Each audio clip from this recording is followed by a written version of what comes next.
enfermedades creen ustedes que son importantes mencionar en estas pacientes?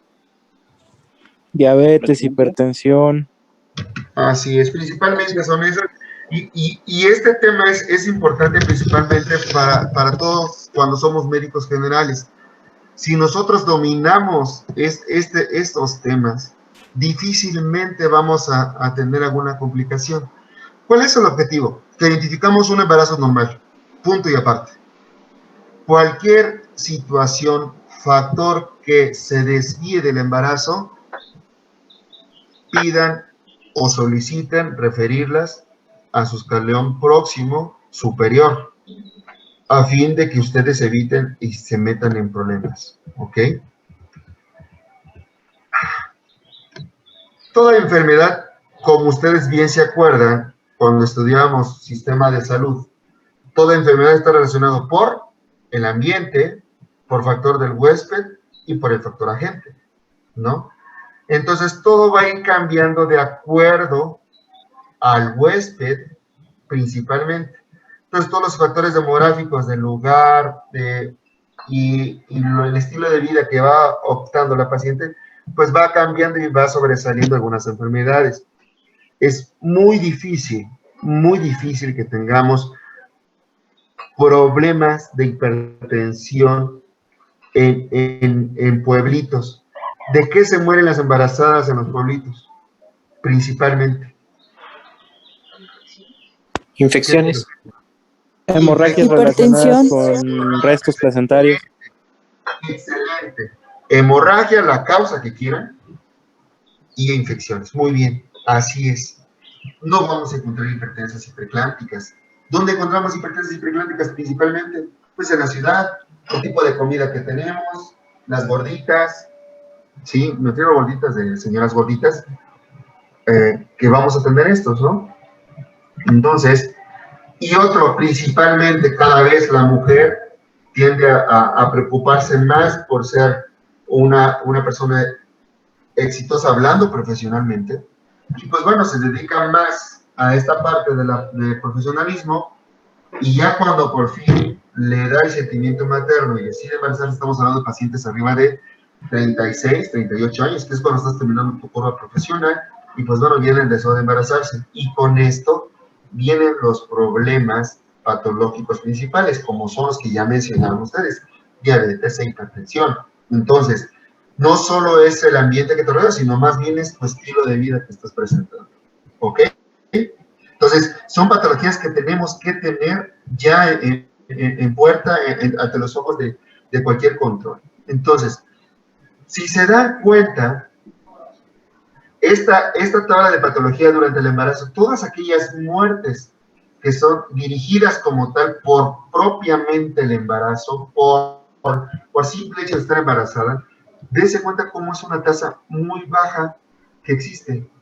¿Y cuál es la tasa indirecta? Es la más alta. Estamos hablando de patologías tipo crónicas, hipertensión, diabetes, ¿sí? Las enfermedades como tal directas, ¿qué entra ahí? La hemorragia, las infecciones maltratadas. Ok, entonces, es más prominente la curva de lesiones indirectas, sobre todo en aquellas pacientes con factores directos, vaya. Una vez más, causas indirectas de patología que van a provocar muertes en el embarazo. Enfermedades cardíacas, sepsis, trastornos neurológicos, psiquiátricos, ¿sí? Las causas directas, otra vez, no se olviden, es la hemorragia, embolismo es de líquido amniótico, ¿sí? Sepsis de tracto genital. Me regreso otra vez a la gráfica, estaba aquí, y otra vez, causa directa del embarazo es la causa más baja, y la indirecta, va para arriba. Y la combinación de estas, pues bueno, su mismo nombre lo dice, ¿no? Vamos a encontrar trombosis, vamos a encontrar preeclampsia, eclampsia, porque va a decir, bueno, Es que sí es porque está de mayor edad, porque es una paciente obesa, pero también el origen fue a nivel de la placenta, entonces podemos decir que es un factor combinado de causas para provocar muerte materna. ¿Ok?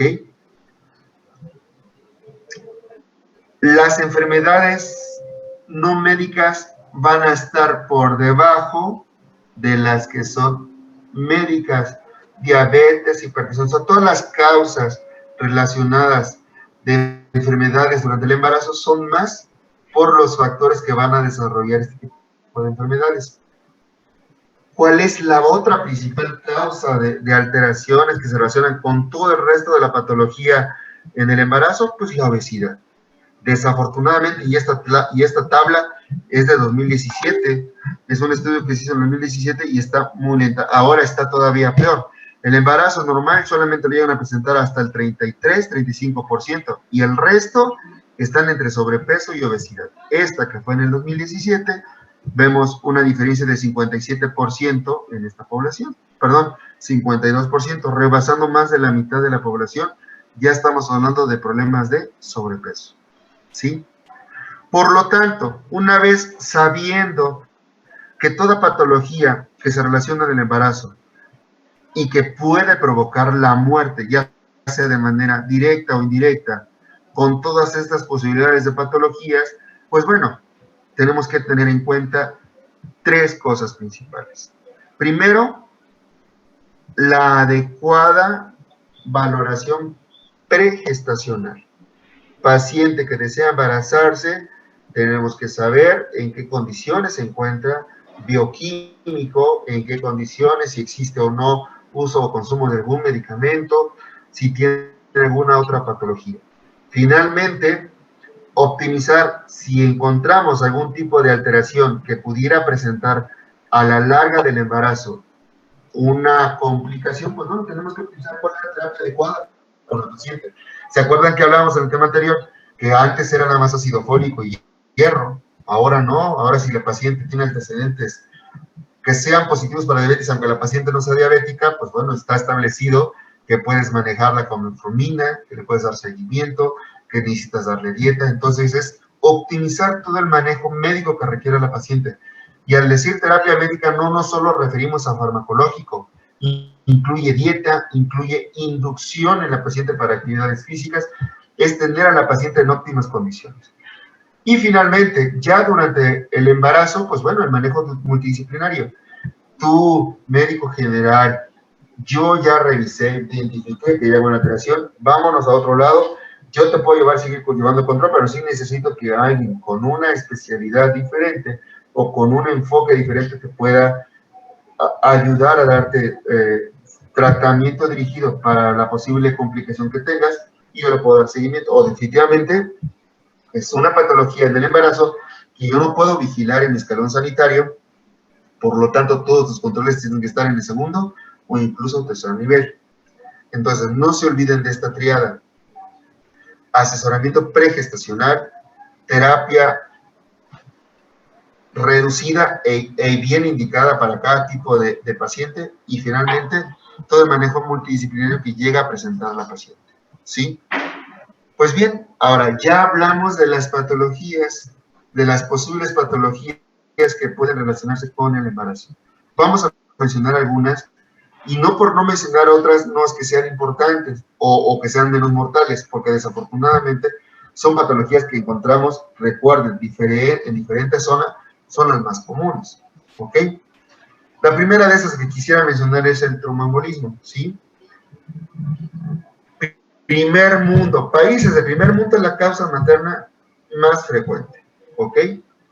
¿Por qué está relacionado? Pues bueno, por varias alteraciones asociadas como tal en la paciente que van a ser causa directa, sí. ¿Qué pasa en la embarazada? ¿Alguien sabe de los cambios vasculares de una embarazada, fisiológicos? Que me pueda mencionar 3 de los 10 cambios fisiológicos. Aumento de las resistencias vasculares periféricas. Aumento de la resistencia vascular periférica. ¿Cuál otra? Muy bien, esa es una. ¿Qué pasa con el gasto cardíaco? Aumenta también. Bueno, primero aumenta, luego disminuye y creo que vuelve a aumentar. Primero aumenta, disminuye y se queda finalmente disminuido. No se confundan con una cosa es el gasto cardíaco y otra es la resistencia, no solo vascular periférica, sino todo el contexto del retorno venoso. Es el gasto cardíaco disminuye. Con eso, aumenta al principio y disminuye al final. Entonces, si consideran eso importante, vamos a encontrar muchas de esas alteraciones que la puedes controlar. Muy bien, doctor. No ubico quién habló, pero sí es. El cambio es en la resistencia venosa periférica, el gasto cardíaco. ¿Y cuál otro? ¿Qué pasa en el patrón respiratorio?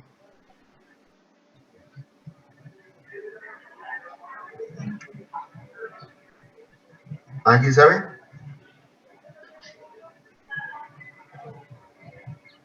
El patrón respiratorio se ve restringido por cuestión mecánica, por el desplazamiento del útero gestante, hace que el diafragma se eleve. Al elevarse el diafragma, ¿qué pasa con el volumen corriente o la capacidad vital? Disminuye. Disminuida. Al disminuirse, ¿qué pasa con el CO2?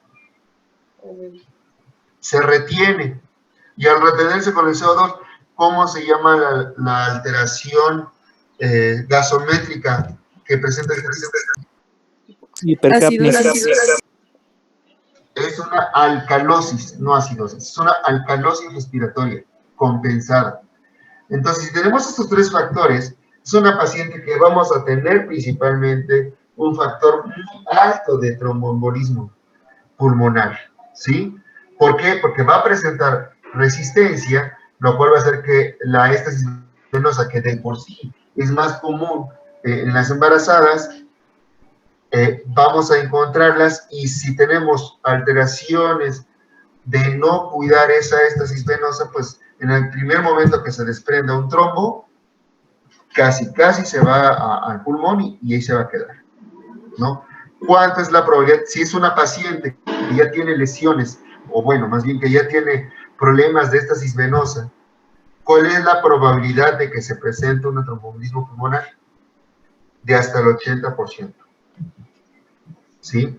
Para cuando estudiamos embolismo pulmonar, pues bueno, que es de los más alterados, pues bueno, ¿qué debemos de tener estudios principales con ellos? Es radiografía, tomografía, dímero D. En esta presentación, en aquel entonces, y lo quise poner, fíjese, estamos hablando de casi 4 años, decía que el dímero D no valdría. ¿Por qué? Porque el dímero D es un factor que puede incluso presentarse positivo en cualquier paciente embarazada. Entonces, el dímero D no es un parteaguas. Si sale positivo no quiere decir que tengas tromboembolismo pulmonar, pero si sale positivo por un número importante, arriba de 500 unidades, entonces estamos hablando de, obviamente y evidentemente, un evento de tromboembolismo, ¿sí? El estado de gravidez de una paciente no debe de condicionar su abordaje. ¿Por qué? ¿Por qué? ¿Alguien sabe?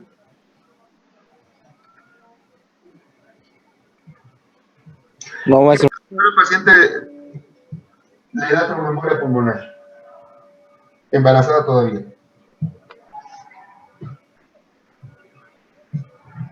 Pues se va a morir, no va a tener alteraciones, patrón respiratorio importante, va a ser sepsis pulmonar, después a una neumonitis química, y vamos a presentar complicación, y eso va a provocar que el producto, pues nomás no.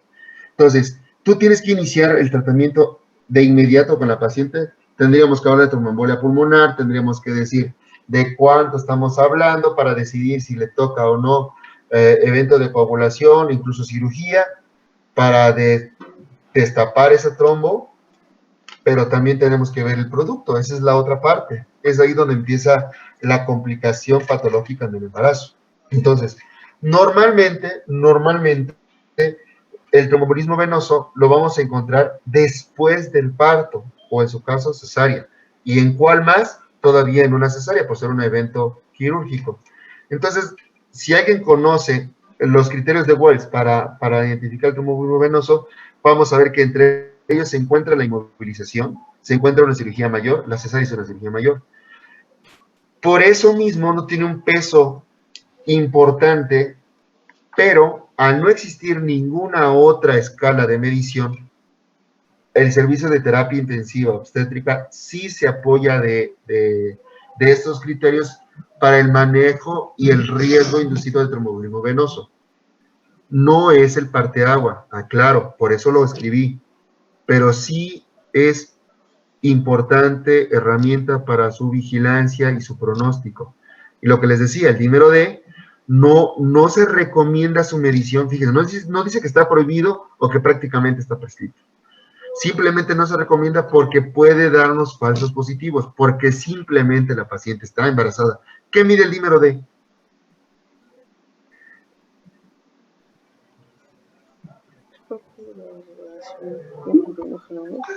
Ayer. El producto El producto de degradación de la fibrina. Degradación de la fibrina. Degradación de fibrina. ¿Ok? Y una embarazada, ¿qué está pasando con su cuerpo? ¿Dónde vamos a encontrar principalmente degradación de fibrina? En el útero. Ah, muy bien. Excelente. Excelente. Es ahí. Entonces vamos a tenerlo siempre alto, obvio. No es lo mismo tener 50 a tener 500 unidades. A eso voy. Entonces, si tú relacionas esto, considerando que la paciente es gestante, o sea, descartando los factores de gestación, el diagnóstico basándose con esto debe ser de muy alta sospecha en un embolismo venoso. ¿Qué otro criterio nos ayuda para detectar un tromboembolismo venoso en una paciente gestante? Ya me dijeron que los criterios de Welch no, doctor. Ya me dijeron que el dímero D no. Y me dicen que la tomografía sí, pero ¿qué creen? No tengo tomografía. ¿Qué otro método de estudio te ayuda para identificar que también, obviamente, no es un estándar de oro, pero ya te está relacionando, te está ayudando a identificar si existe un evento de tromboembolismo venoso? ¿Qué se les ocurre? Un electro. ¿Y qué encontrarías en tu electro?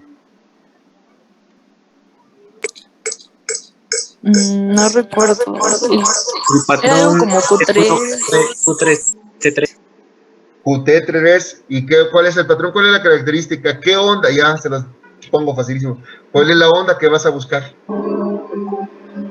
Es que se busca el patrón S1 Q3 T3. ¿Y cuál es el patrón? ¿Cuál es ese patrón? ¿Qué es lo que vas a identificar? ¿Qué onda es la que está alterada?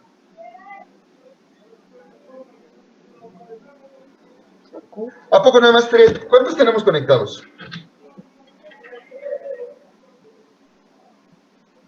Somos 54, maestro. 54, Y es doctor. una clase que diferimos desde hace 2 semanas y nadie tuvo la decencia de leer un poquito más.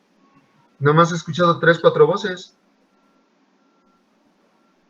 No es bueno, pero bueno, ustedes sabrán. Es la inversión de la onda T, ¿sí? Principalmente lo observas en ese complejo que ustedes mencionaron. ¿Ok? Epilepsia. ¿Se dan cuenta que cuando hablamos de farmacología, mencioné epilepsia? Porque aunque ustedes no lo crean, es muy alta la incidencia de pacientes que son epilépticas, que se embarazan y que obviamente tienen medicamentos. ¿Cuáles son los medicamentos esenciales para el manejo de la epilepsia? Ya la clase las 10. ¿Valproato de magnesio? Valproato de magnesio es uno. Carbamazepina, levetiracetam, Oxacarbamazepina. Oxacarbamazepina, incluso el sulfato de magnesio. Entonces, son tratamientos que vamos a dar para estabilizar a una paciente con una crisis epiléptica en aguda, ¿ok? Pero si es una paciente ya conocida, epilepsia y se embarazó, ¿cuál es el medicamento ideal que sabemos que podría provocar alteraciones, pero es el que menos le va a provocar? Levetiracetam. Levetiracetam. Muy bien, muy bien, muy bien. Así es. ¿De cuánto es el porcentual de presencia de lesiones o alteraciones o malformaciones? De hasta 2% si es monoterapia, y obviamente le vas agregando medicamentos, pues bueno, cada vez es más, ¿no? Entonces, una patología tipo epilepsia tratada con lo que debería de tratarse, tiene una mortalidad alta de hasta 10 veces, ¿sí? Entonces, lo que estoy tratando de enfocarnos, ¿por qué no empecé con preeclampsia? ¿Por qué no empecé con HELP? Tenemos tanta experiencia ya manejando preeclampsia y eclampsia que difícilmente se nos muere por esa patología. Y si se mueren, pues bueno, son pocos. Pero en cambio la epilepsia, donde no tenemos tanta experiencia manejando a los pacientes, una paciente con epilepsia se pone mal, embarazada, tiene una tasa de mortalidad de hasta 10 veces más. Entonces es una tasa muy alta a comparación de las preeclámpticas. Por eso fue mi intención enfocarnos en estas pláticas, ¿ok? La tromboembolia pulmonar, otra patología que lo presenta, es más, les puedo asegurar que lo presenta hasta el 60-70% en nuestro hospital, porque en la literatura está descrita hasta el 60%, en nuestro hospital, pero a veces no se percatan porque lo relacionas con otras patologías, ¿ok? Así como también aquellas pacientes que nacieron su bebé y tuvieron una hemorragia de arriba de 800, que son muchas pacientes, son pacientes que en 2-3 días hacen una lesión renal importante, pero como no las sondeas, no las vigilas, no las manejas, pues las vas viendo y las mandas a casa y que Dios las bendiga y Dios es tan hermoso que remiten su enfermedad al mes, ¿no? Pero hacen lesión renal aguda. Pobre de aquellas que ya tuvieran alguna comorbilidad o algún otro factor y son a las que se les empieza a empeorar la situación renal. Entonces, son patologías que de verdad no nos damos cuenta hasta esto. Otra vez, los principales antipilépticos es la levetiracetam y la motrigina. De estos, el primero, ¿ok? ¿Cuál es el otro? Lupus eritematoso, artritis reumatoide. ¿Conocen alguna paciente que tenga alguna patología de estas y estén embarazadas? Sí, con lupus. Con lupus. ¿Qué conociste de esta paciente? Bueno, estaba... Ajá. Ajá, te escucho. Bueno, la paciente estaba controlada en ese momento, pero tenía lupus y la seguían en tercer nivel por esa cuestión. Realmente no conocí mucho su historia, fue a revisión periódica, pero estaba en manejo en tercer nivel porque estaba con esa patología. Son pacientes que van a tener medicamentos de base, tipo incluso metotrexate, tipo esteroide, prednisona, a dosis reducción, lo que quieras. Entonces es una paciente que llegas en un momento que dices, si le sigo dando este medicamento de autoinmune, es un bebé que se va a morir o va a tener malformaciones. Entonces lo suspendes. Tienes que, ahí el servicio de endocrinología sí se la juega cañón, porque, pues bueno, en consenso con el ginecólogo dices, bueno, ¿qué quieres? Si la paciente se embarazó no fue por mensa, bueno, es raro que se embarace por mensa, es porque lo desea. Entonces tienes que apoyar a la paciente como sea. Entonces te pones ante el riesgo de suspenderla y le das prednisona o el esteroide que te convenga a la dosis que convenga con tal de que la paciente no regrese a su proceso inflamatorio, ¿ok?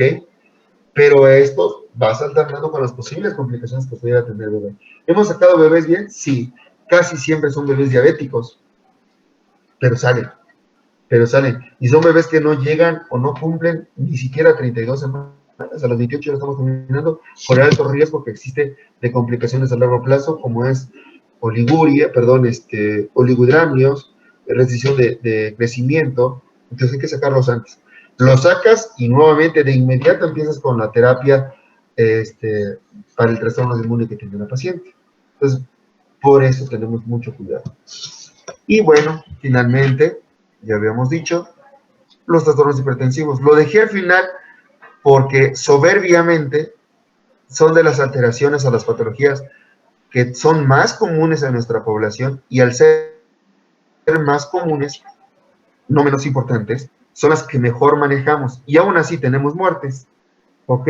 Aún así tenemos muertes, pero estamos hablando de alteraciones o trastornos hipertensivos ya agresivos que debutan de ser nada a hacer eclampsia, a hacer HELP fulminante, hepatopatía fulminante o HELP severo, ¿no? Son alteraciones, son complicaciones que vamos a tener. Entonces, cualquiera de estas patologías que ustedes identifiquen o sepan, son pacientes que tienen que tener valoración en segundo o tercer nivel. No se queden con ese hueso. Podrán ser muy buenos diabetólogos, podrán ser muy buenos manejando trastornos hipertensivos, pero una embarazada siempre va a tener algo extraordinario, algún factor que pudiera en cualquier momento aflorar y complicar la situación tanto del bebé como de la señora y el de ustedes también.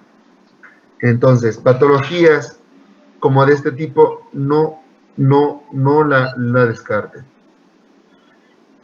Si son pacientes que manejaban presiones ya previas, o sea, hipertensa crónica, pues bueno, y manejan presiones sin medicamentos por debajo de 140, 90, 150, 100 incluso, pueden arriesgarse a darle tratamiento. Si rebasó, mándela. Pacientes con 150, 100, que ya no lo tenía antes, que prácticamente está debutando después de la semana 20, pásenla al siguiente nivel, no se las queden, ¿sí? Entonces, cuando ya estás en la terapia intensiva, tú llegas con la idea de las presiones. Una pauta que les quiero regalar a ustedes es, no se vayan ni siquiera con la diastólica o con la sistólica. Te dicen, no, pues vete con la diastólica. Yo les aconsejo que tomen la presión arterial media, ¿sí? De la presión que ustedes tienen, de la presión arterial media, vean cuánto difiere de su basal a la que están presentando en su momento de la valoración. Si esa diferencia rebasa el 30%, es una paciente que se está hipertensando. Por ejemplo, hay pacientes que manejan 90-60 de presión. Es una presión baja para todos, pero para la paciente es una presión normal. 90-60, su tía media es de 70. Y te llega una paciente con una presión de 120-85, ¿es hipertensa o no? Sí. Se está hipertensando. Te está hipertensando. Para mí ya sí está hipertensa. Tú sácale la media esa y tiene una media de 90. ¿Cuánto subió? El 30-25%. Y es una paciente que es hipertensa. ¿Le vas a dar medicamento? Tranquilo. Le das manejo, le das hidratación, le esperas y todo. Muy seguramente va a requerir algún hormotensor de esos nobles como alfa-metildopa. Se lo das y lo cuidas. Y en lo que la controlaste, la refieres de inmediato. No se las queden, no se metan en problemas. Y pues bueno, el otro trastorno que es importante mencionarlo es la diabetes. Una paciente diabética, ¿en qué momento le identificas la diabetes? ¿O en qué momento le mandas el estudio para identificar que es diabética? ¿Alguien?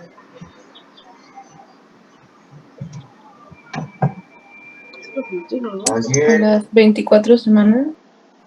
24 semanas. Desde la primera consulta. Muy bien, doctora. Desde la primer consulta es en el momento que tenemos que mandar el estudio. ¿Cuál es el tratamiento principal e ideal? Pregunta de Nan para una diabética. La alimentación. Nutrición. Dieta y ejercicio. Los dos, dieta y ejercicio. Pero si estás en el pueblito donde la señora le cocina a su suegra su caldito de no sé qué, con su juguita y sus jarabes de todo esto, ¿crees que va a seguir la dieta? Difícilmente, no digo que no, difícilmente. Entonces te vas y te apoyas con farmacología. Empiezas con dosis mínimas y vas aumentando poco a poco. Pero entonces, tú ya identificaste la diabetes gestacional, o bueno, en su caso, si era prediabética, con más razón, ¿qué haríamos? Ya le diste dieta, su siguiente control sigue igual, ya le diste farmacológico, ¿qué más debes de hacer? Insulina. Referirla para su control. ¿Cómo? Se cruzaron. Pues si ya inicié yo manejo y no ha habido buena respuesta, tengo que referirla. Algo muy lógico, ¿no? Es algo muy lógico, doctor, pero malamente nos casamos con que somos buenos y decidimos dejarla ahí hasta que se nos salte la liebre. Pero sí debe de mandarla, referirla. Pueden ser muy inteligentes, no dudo que sean muy inteligentes, que sean muy buenos médicos generales, no lo dudo, pero no se metan en problemas. La paciente embarazada van a aprender que afuera Ya cuando salgamos del huevo del médico, de ese huevito protector, allá afuera, de todas las patologías, la embarazada es la que más problemas te va a dar, e incluso situaciones legales. Entonces, no se metan en problemas, identifiquen las patologías, busquen los factores de riesgos, hagan su trabajo como tal, saneamiento ambiental, social, emocional de la paciente. Si ven que no pueden, adelante. Ahora, desde un principio deben de tener la claridad de identificar los problemas de cada paciente. Si aún tú dando las indicaciones, estás viendo que la paciente no más no te va a apoyar o no más no se va a cuidar, no te la quieres, prefiérela. Y con eso te estás evitando un problema. Y por el momento es todo. ¿Tienen alguna duda? No, maestro, muchas gracias. No, doctor, gracias. No, doctor, muchas No, gracias. gracias. No, doctor. Pues, tengan muy bonita tarde. Gracias, igualmente. Gracias. Hasta luego. Gracias, doctor. Hasta luego. Gracias. Gracias, doctor.